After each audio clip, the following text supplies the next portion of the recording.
In the summer of 1969, the world held its breath as humanity reached for the stars. The Apollo 11 mission, led by NASA, was a testament to human ingenuity and perseverance.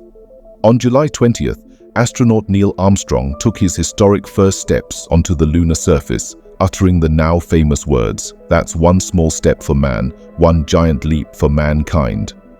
The accomplishment was nothing short of miraculous, a culmination of years of research, technological innovation, and the sheer will to explore the unknown. The images of the American flag planted on the moon's desolate surface and the astronauts bounding weightlessly in their spacesuits became iconic symbols of human achievement.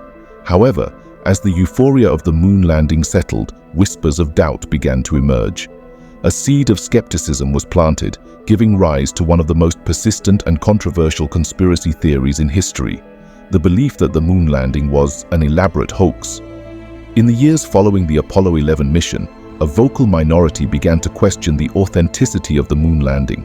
Their doubts ranged from the seemingly mundane, such as the peculiar behavior of the American flag in the airless lunar environment, to the more complex, like the alleged inconsistencies in the shadows cast by the lunar module.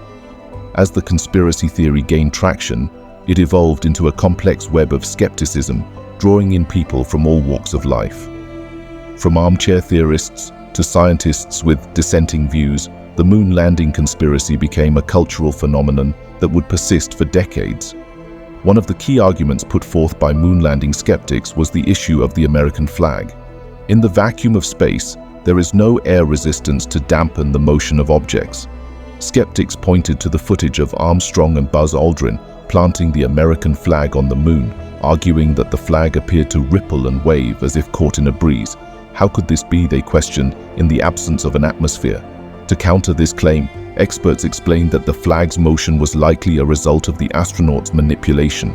Before planting the flag, Armstrong and Aldrin twisted and turned the pole to puncture the lunar soil, inadvertently causing the flag to move. The absence of air resistance meant the flag would continue to oscillate for a longer duration than it would on Earth, where the resistance of the atmosphere would quickly dampen such movements. Another point of contention for conspiracy theorists was the strange behavior of shadows in the lunar photographs.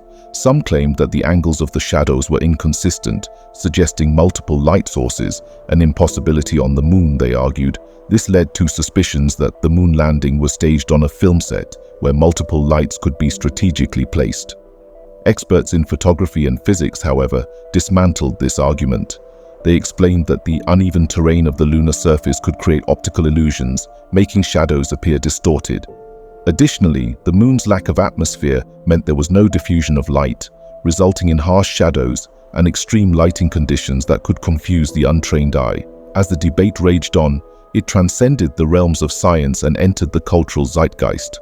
Books, documentaries, and internet forums perpetuated the conspiracy theories, adding fuel to the flames of skepticism. The narrative gained traction, not just in the United States but around the world, captivating the imaginations of those who found a lure in the idea of a grand cover-up. The 1970s and 1980s saw the moon landing conspiracy theory becoming ingrained in popular culture. Hollywood movies like Capricorn 1 depicted scenarios where the moon landing was staged, adding a layer of intrigue and suspense to the narrative. The lines between fact and fiction blurred, and the skepticism surrounding the moon landing became a lens through which some viewed the entire landscape of government actions and scientific achievements. As technology advanced and information became more accessible, proponents of the moon landing theory found a platform on the internet. Websites, forums, and social media provided a space for like-minded individuals to share their doubts and exchange theories. The moon landing conspiracy became a subculture, with its own set of beliefs, icons, and counter-arguments. Despite the overwhelming scientific evidence supporting the authenticity of the moon landing, the conspiracy theory endured. Some skeptics were unswayed by the explanations provided by experts,